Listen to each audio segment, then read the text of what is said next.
Alright matelot, larguons les amarres pour une histoire que vous n'avez probablement jamais entendue auparavant.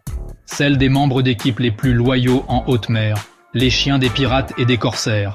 Oui, vous avez bien entendu. Tandis que tout le monde parle des perroquets sur les épaules des pirates, les chiens étaient souvent à leur côté, parfois même plus utiles qu'un oiseau qui parle. Imaginez la scène, un vieux bateau pirate salé, grinçant sur les vagues, et à vos pieds, un cabot hirsute, la queue qui remue, prêt pour l'aventure. Mais ce n'étaient pas de simples animaux de compagnie. Les chiens jouaient des rôles plutôt importants à bord. Pour commencer, ils gardèrent le butin.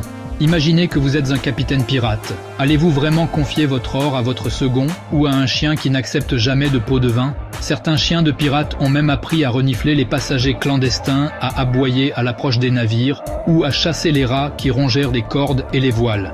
Et figurez-vous que les pirates n'étaient pas difficiles sur les races. Tout chien assez robuste pour supporter la vie en mer était le bienvenu. Bulldog, terrier, mastif. En fait, il y a des récits de Barbe Noire lui-même ayant un énorme chien noir qui était aussi féroce que son maître. La légende dit qu'il gardait si bien son trésor que certains prétendaient qu'il hantait encore les plages où Barbe Noire avait caché son or.